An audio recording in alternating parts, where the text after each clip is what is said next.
Chapter 2. The Civil War begins.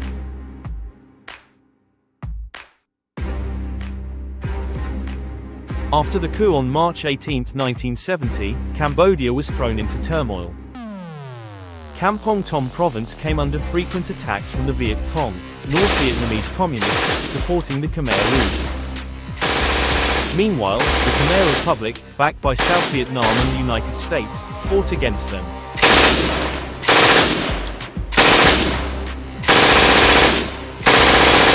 My father, as a teacher, along with other educators, was assigned to assist the Republican troops stationed in the city every night. In case of any fighting, my father has set up a bunker in the basement, in the garage, of our house to protect our family. A staircase was made by piercing the floorboards in the bedroom of the house, leading to the bunker below. Every time, when we entered the bunker, my grandmother would pray, sprinkling soil on our heads, believing that the Mother Earth would safeguard us. Everyone at the time had a strong belief in magic powers, protective charms like necklaces, wristbands, and handkerchief, which we kept on us at all times.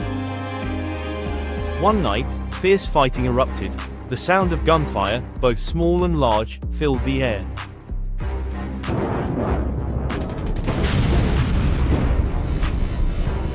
Some bullets hit the brick pillar of our house, sending sparks flying, and we feared the house was on fire. The Viet Cong had launched an attack from the rice fields behind the village. Many military helicopters flew in line overhead, dropping flare lights as machine guns rattled in the distance. The ground shook from mortars exploding nearby. We dared not to go upstairs and spent the night in the bunker. By morning, we could hear gunshots from a little farther east, confirming that the Viet Cong and Khmer Rouge were advancing toward the provincial capital, just a few hundred meters from our village.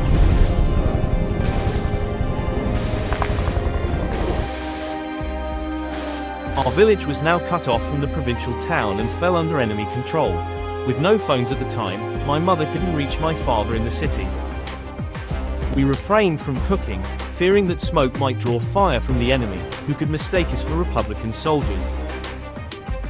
Instead, we ate dried foods that my mother had prepared. 2 nights passed, and the fighting continued without any sign of retreat from the Viet Cong. On the east side of our house was my uncle's property. Unable to stay in the bunker any longer, my uncle advised us to leave. He warned that entering the city would be just as dangerous, so we planned to flee westward, to another village along the river, to wait for a safer opportunity. There were reports of a major military operation being carried out by Republican forces to secure the roads and waterways leading to Kampong Tom, with air support to reclaim the town from the Viet Cong and Khmer Rouge. We had to leave at dawn, as using flashlights at night was too risky, and fleeing during the day was even more dangerous. My mother gathered some valuables and necessities. As the roosters crowed, my uncle cut the barbed wire surrounding the village and led us out. I remembered that the barbed wire scratched my chest, caused a wound. We left the house and didn't know that this would be the last time we would ever live in that peaceful house. We arrived at Prek Sabar village at dawn, finding it eerily quiet. The villagers had closed their homes and fled, leaving behind pigs, chickens, and ducks roaming freely. We came upon a large house with a barn and a bunker, perhaps built by the owner for protection, much like our own. By midday, we were hungry and stopped to cook. Soon, a man from the Khmer Rouge arrived, dressed in civilian clothes and without a weapon. He claimed to be a nurse for the Khmer Rouge unit and warned us not to create any smoke that could be seen by Lon Nol's military aircraft. He also informed us that the Khmer Rouge troops were crossing the river to the northwest of the province. While he did not force us to leave, he advised that we should eat quickly and cross the river before Republican forces arrived, as more fighting was imminent. He then walked away. That was the first time I saw Khmer Rouge soldiers, many dressed in various types of clothing, armed and carrying supplies and wounded comrades as they crossed the river. It was clear they were preparing for further conflict. It was April, the dry season, and the river was low, with sandbars appearing in places, allowing us to cross easily. My uncle decided against following the Khmer Rouge, as we had many children and limited food supplies.